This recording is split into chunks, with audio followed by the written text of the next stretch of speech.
आज था नवरात्रों का 8वां दिन और वैसे आज थी सप्तमी।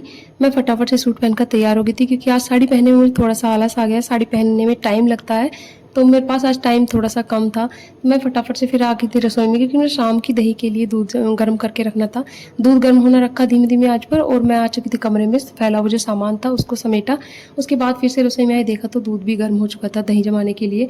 अब इस दूध को रख दूँगी मैं जाली ढककर ठंडा होने के लिए और जब ये दूध ठंडा हो जाएगा तो मैं इसकी दही जमा दूँगी शाम के लिए।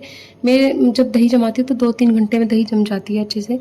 उसके बाद शाम को मुझे बनानी थी आलू साबुदाने की टिक्की। उसके लिए मैंने सौंठ बनानी स्टार्ट कर दी। सबसे पहले मैंने शक्कर और चीनी मिक्स करके उसमें काली मिर्च पाउडर, सेंधा नमक डालकर इसको पकना रख दिया था। सौंठ बनकर तैयार हो गई थी। उसके बाद आलू भी उबाल लिए थे टिक्की बनाने के लिए और धनिये को साफ कर लिया था हरे धनिये की चटनी बनाने के लिए।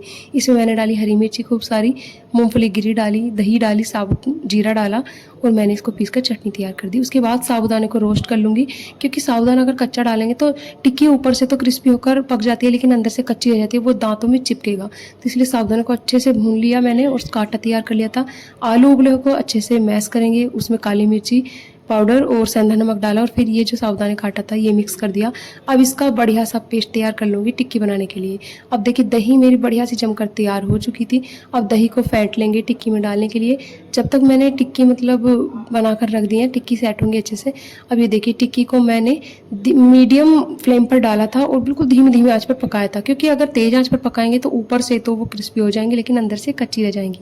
टिक्की, पकौड़ी कुछ भी मैं बनाती हूँ तो हमेशा धीमी-धीमी आँच पर ही बनाती हूँ। कभी भी जल्दबाजी में मैं इस तरीके से खाना नहीं बनाती हूँ।